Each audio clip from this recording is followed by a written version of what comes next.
Hello guys, welcome to my YouTube channel. दोस्तों, अगर video आपको पसंद आए तो लाइक एंड सब्सक्राइब करना ना भूलें। क्वेश्चन है, शिक्षा के विभिन्न स्तरों पर विभिन्न विषयों के पाठ्यक्रम पर प्रकाश डालें। इसके आंसर में पहले रूपरेखा तैयार कर लेंगे। उसके बाद आएंगे प्रस्तावना में। पाठ्यक्रम को विद्यालयी प्रक्रिया का आधार माना जाता है क्योंकि विद्यालय की समुचित क्रियाओं और गतिविधियों का केंद्र बिंदु पाठ्यक्रम ही होता है। यह विद्यालयी प्रक्रिया से अभिप्राय केवल शिक्षण अधिगम प्रक्रिया से ना होकर विद्यालय के अंदर बाहर घटित होने वाले उन सभी क्रियाओं से होता है जो बालक के सर्वांगीण विकास में सहायक होती है। बालक के सर्वांगीण विकास को ध्यान में रखते हुए पाठ्यक्रम का संगठन किया जाता है, जिसके पीछे अलग अलग पाठ्यक्रम निर्धारक के भिन्न भिन्न दृष्टिकोण हो सकते हैं। इस विभिन्न दृष्टिकोणों के आधार पर पाठ्यक्रम को निम्नलिखित भागों में बांटा जा सकता है।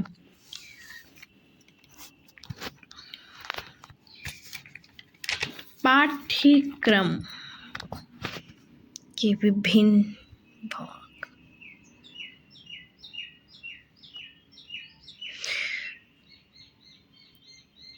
तो एक एक करके हम इसे डिफाइन करते चलेंगे। फर्स्ट है मूल पाठ्यक्रम।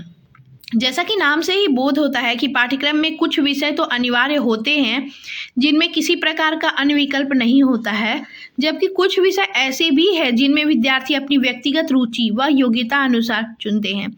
इन विषयों को विद्यार्थी और समुदाय का सर्वांगीण विकास करना होता है। दूसरे शब्दों में कहा जा सकता है कि संबंधित पाठ्यक्रम विद्यार्थी को व्यक्तिगत और सामाजिक समायोजन हेतु जानकारी प्रदान करना है ताकि वह अपने अनुभवों के आधार पर भावी जीवन में आने वाली समस्याओं से लड़कर उनका सामना कर सके और समाधान कर सके और देश का उत्तम नागरिक बन सके। मूल पाठ्यक्रम में आने वाले अनिवार्य विषय निम्न प्रकार से हैं: भाषा, गणित, विज्ञान, सामाजिक विज्ञान, कला एवं संगीत संबंधित विषय, स्वास्थ्य एवं शारीरिक शिक्षा संबंधित विषय। मूल पाठ्यक्रम की क्या क्या विशेषताएं हैं? मूल पाठ्यक्रम की निम्न विशेषताएं होनी चाहिए। यह पाठ्यक्रम पूर्णतया बाल केंद्रित होना चाहिए। यह छात्रों की रुचि, योग्यता और आवश्यकताओं के अनुरूप होना चाहिए। इसमें ज्ञान की विभिन्नता होनी चाहिए। विद्यार्थियों को विभिन्न समस्याओं का समाधान करने योग्य होना चाहिए। पाठ्यक्रम विद्यार्थियों के लिए उचित मार्गदर्शक होना चाहिए। पाठ्यक्रम शिक्षक छात्र संबंधों में घनिष्ठता लाने वाला होना चाहिए। मूल पाठ्यक्रम विद्यार्थियों की जिज्ञासा को शांत करने वाला होना चाहिए। मूल पाठ्यक्रम के विभिन्न विषयों को पढ़ाने का समय निर्धारित होना चाहिए। इस प्रकार के पाठ्यक्रम से विद्यार्थियों को आधारभूत ज्ञान प्राप्त होता है। इस पाठ्यक्रम में बालक को जीवन उपयोगी शिक्षा मिलती है।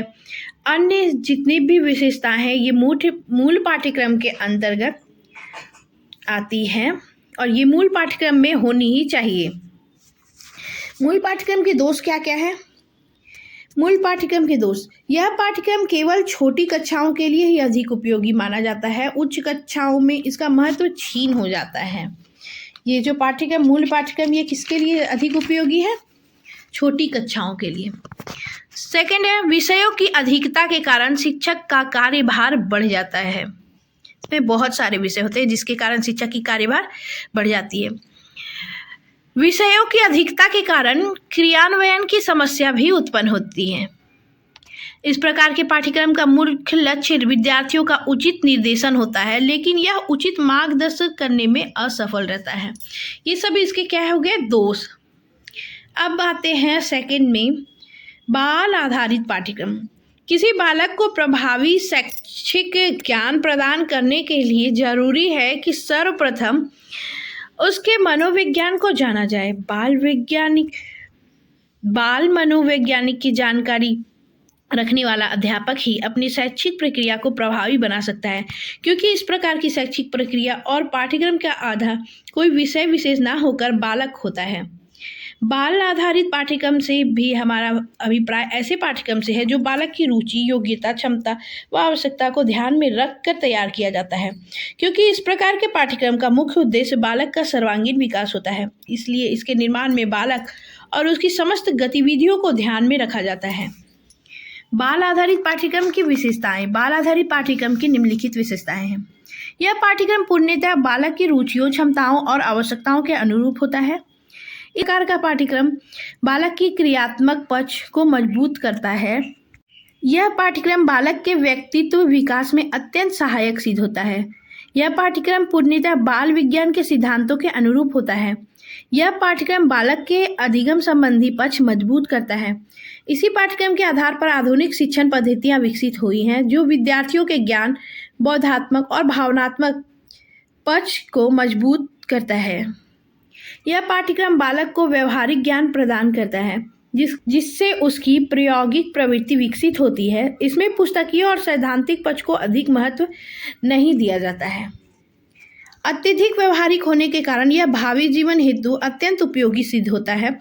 इस प्रकार के पाठ्यक्रम से बालक की शिक्षा के प्रति रुचि विकसित होती है, जिस पर भावी जीवन की कुशलता निर्भर करती है। पाठ्यक्रम छात्रों को ज्ञान, सूझबूझ, जीवन मूल्यों आदि का ज्ञान प्रदान करता है, जिससे उनमें समाज कल्याण की योग्यता विकसित हो जाती है। थर्ड है क्रिया आधारित पाठ्यक्रम।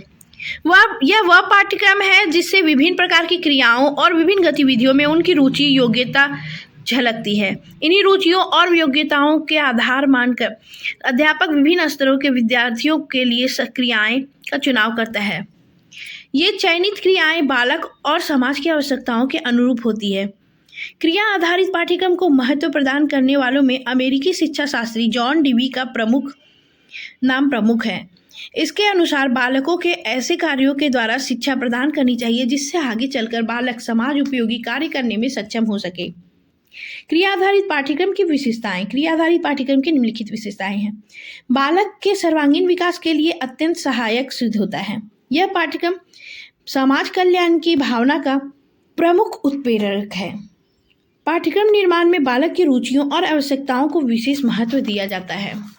चयनित पाठ्य वस्तु भी विद्यार्थी और समाज की उपयोगिता के अनुरूप होती है। बालक में क्रियात्मक के भाव उत्पन्न करने में सहायक होती है। यह पाठ्यक्रम पाठ्यवस्तु के क्रियान्वयन में बालक अत्यधिक रुचि लेते हैं। बालकों में स्वयं करके सीखने की आदत का विकास होता है। फोर्थ है विषय आधारित पाठ्यक्रम। इस प्रकार के पाठ्यक्रम का निर्माण किसी विषय को केंद्र बिंदु माना जाता है। इसमें बालक की रुचियों, योग्यताओं, क्षमताओं और आवश्यकताओं को कोई महत्व नहीं दिया जाता है। विषय केंद्रित होने के कारण इसका मुख्य उद्देश्य पुस्तकीय ज्ञान और पुस्तकीय पाठ्यक्रम की पूर्णता होता है। इसकी सीमाएं निश्चित होती है। पाठ्य पुस्तक में अंतर्निहित विषय वस्तु के आधार पर ही अध्यापक और विद्यार्थी का ज्ञान प्रदान एवं ग्रहण करता है। विषय वस्तु की पूर्णता के पश्चात मूल्यांकन प्रक्रिया का आधार भी संबंधित विषय की जानकारी ही होती है। इस कार्य की पूर्णता पाठ्यक्रम की परीक्षा के माध्यम से पूर्ण की जाती है। विषय आधारित पाठ्यक्रम की विशेषताएं। विषय आधारित पाठ्यक्रम की निम्नलिखित विशेषताएं हैं। इस प्रकार के पाठ्यक्रम में शिक्षण अधिगम की प्रक्रिया सुनिश्चित होती है। अध्यापक और विद्यार्थी को केवल निर्धारित पाठ्यपुस्तक के ज्ञान का ही अध्ययन करना पड़ता है। इस प्रकार के पाठ्यक्रम के लक्ष्य एवं उद्देश्य पहले से ही स्पष्ट होते हैं। इस पाठ्यक्रम का मुख्य आधार शिक्षा और समाज को अपनी विचारधारा को माना जाता है। इस प्रकार का पाठ्यक्रम विभिन्न विषयों के आपसी संबंधों को मजबूती प्रदान करती है। ऐसा इसलिए है क्योंकि सभी विषय किसी न किसी रूप में परस्पर संबंधित होते हैं।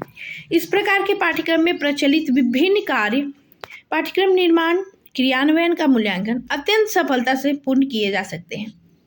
सरलता के गुण के कारण ही शिक्षक और छात्र इस प्रकार के पाठ्यक्रम को अधिक महत्व देते हैं। इसका संबंध प्राचीन रूढ़ियों से होने के कारण परंपरागत ज्ञान को बढ़ावा मिलता है। पाठ्यक्रम की सरलता के कारण ही इसमें संशोधनों और परिवर्तनों की अधिकता रहती है। इसमें शिक्षकगण, छात्रगण तथा विषय विशेषज्ञ पूर्ण परिचित होते हैं। सिक्स्थ है व्यवसाय आधारित पाठ्यक्रम। इस पाठ्यक्रम का मुख्य लक्ष्य बालक को किसी व्यवसाय विशेष से जोड़कर आत्मनिर्भर बनाना है। आधुनिक युग में इस प्रकार के पाठ्यक्रम को अत्यंत पसंद किया जाता है, क्योंकि इस प्रकार के पाठ्यक्रम के ज्ञान से रोजगार प्राप्ति में सुविधा होती है और भावी जीवन अत्यंत सफल रहता है। इस प्रकार के पाठ्यक्रम में हालांकि कुछ अन्य विषय जैसे सामान्य शैक्षिक विषय भी पढ़ाए जाते हैं, लेकिन मुख्य उद्देश्य बालक को उस कौशल के अंतर्गत बालक विकसित है जो उसे स्वावलंबी बनाने में सहायक होता है। इस कौशल के अंतर्गत बालक का किसी व्यवसाय विशेष या तकनीकी विशेष की पूर्ण जानकारी दी जाती है। व्यवसाय आधारित पाठ्यक्रम की विशेषताएं, इसकी भी विशेषताएं निम्नलिखित है।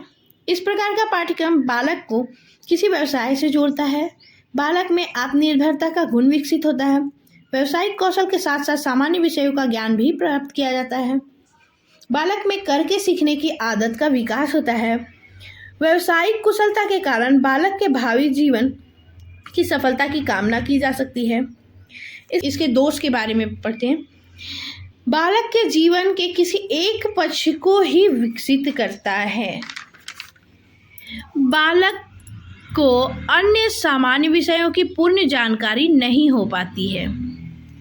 किसी एक कौशल में सिद्धहस्त होने के बाद अन्य क्षेत्रों में सेवा के अवसर नहीं मिल पाते हैं।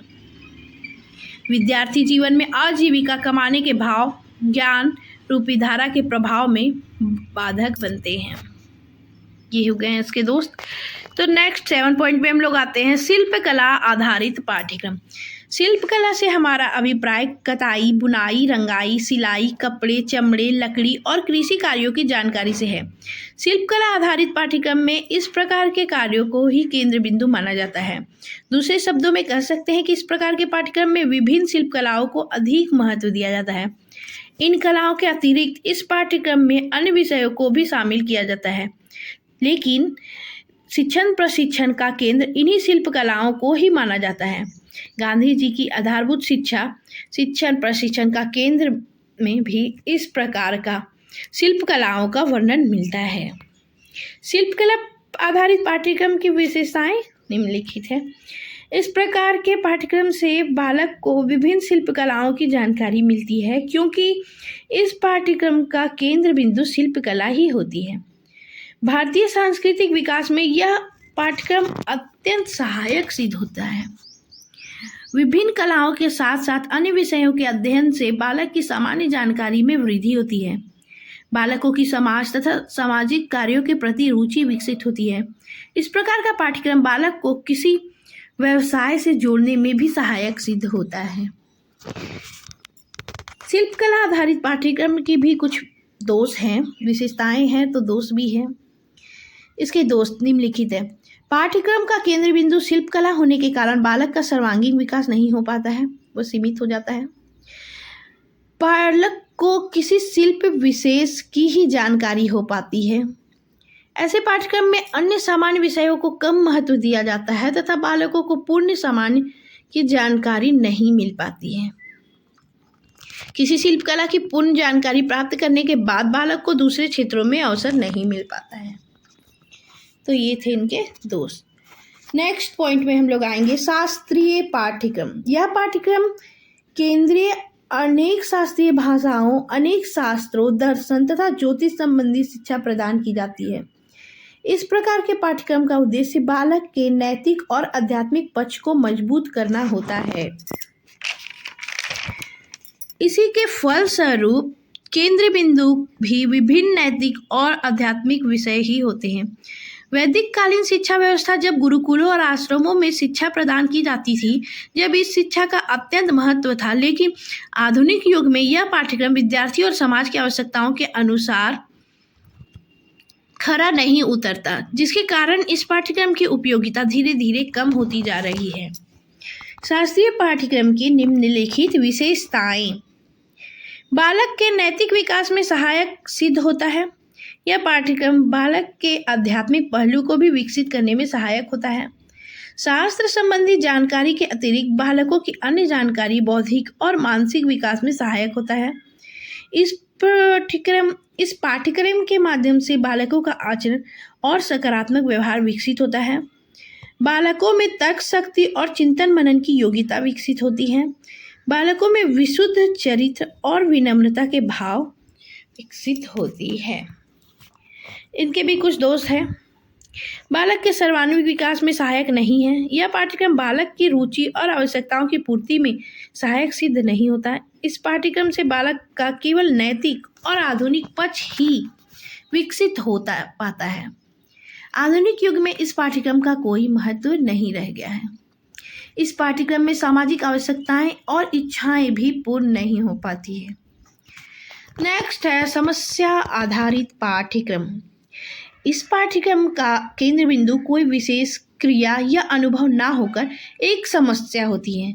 इस समस्या में किसी बालक विशेष या संपूर्ण कक्षा या विद्यालय से संबंधित हो सकती है। इस प्रकार के पाठ्यक्रम का मुख्य उद्देश्य बालकों तथा उनके शिक्षण अधिगम की विभिन्न समस्याओं का निराकरण करना होता है, ताकि बालक को उद्देश्यों की प्राप्ति हेतु प्रेरित किया जा सके। समस्या आधारित पाठ्यक्रम की भी विशेषताएं निम्नलिखित हैं। बालकों के विभिन्न समस्याओं के समाधान में सहायक सिद्ध होता है। इस प्रकार के पाठ्यक्रम में शिक्षण अधिगम प्रक्रिया अत्यंत सहज और वास्तविक होती है। वास्तविक शिक्षण प्रक्रिया के कारण वास्तविक निर्देशन संभव हो पाता है। इस प्रकार के पाठ्यक्रम के अध्ययन में बालक अत्यंत उत्साहपूर्वक भाग लेते हैं। शिक्षण के प्रति बालकों को रुचि विकसित करने में सहायक सिद्ध होता है। इसके भी कुछ दोष हैं जो निम्नलिखित हैं। पाठ्यक्रम का केंद्र बिंदु एक समस्या होने के कारण बालक या चहुमुखी विकास संभव नहीं हो पाता है। अधिकांश बालक समस्याओं की अभिव्यक्ति नहीं करते, जिसके कारण शैक्षिक अधिगम प्रक्रिया बाधक होती है। कई बार बालकों के द्वारा अध्यापक के समक्ष निरर्थक समस्याएं प्रस्तुत की जाती है, जिससे परिणाम संतोषजनक नहीं मिल पाते। शिक्षकों के द्वारा भी समस्याओं को उचित सम्मान या महत्व नहीं दिया जाता, जिससे बालकों में इस प्रकार के कार्य के प्रति अरुचि के भाव विकसित होते हैं। इस प्रकार के पाठ्यक्रम के मूल्यांकन का कोई ठोस आधार न होने के कारण सकारात्मकता परिवार प्राप्त नहीं हो पाते हैं। एकीकृत पाठ्यक्रम। जैसा कि नाम से प्रकट होता है, एकीकृत पाठ्यक्रम विभिन्न विषयों के एकीकरण से संबंधित है। इस प्रकार के पाठ्यक्रम में सभी विषय परस्पर संबंधित होते हैं। यहाँ तक कि पाठ्यक्रम में निहित पाठ्यक्रम विषयों की अध्ययन सामग्री भी आपस में संबंधित होती है। इस प्रकार के पाठ्यक्रम में बालकों को विभिन्न विषयों का अध्ययन न करके अपने मन चाहे विषय का अध्ययन करना पड़ता है। इस पाठ्यक्रम का जन्म अमेरिकी विद्यालयों में गेल्टालवाद नामक मनोवैज्ञानिक सिद्धांत के परिणाम स्वरूप हुआ माना जाता है। एकीकृत पाठ्यक्रम की विशेषताएं जो निम्नलिखित है। इस प्रकार का पाठ्यक्रम बालकों की रुचियों के अनुरूप होता है। इस प्रकार का पाठ्यक्रम सर्वांगीण विकास के साथ साथ जीवन उपयोगी शिक्षा प्रदान करता है। इस प्रकार के पाठ्यक्रम के माध्यम से बालकों को विभिन्न विषयों का ज्ञान एक साथ प्राप्त होता है। इस प्रकार के पाठ्यक्रम से छात्रों में पूर्व ज्ञान और नवीन तथ्यों का सहज रूप से संबंधित किया जा सकता है।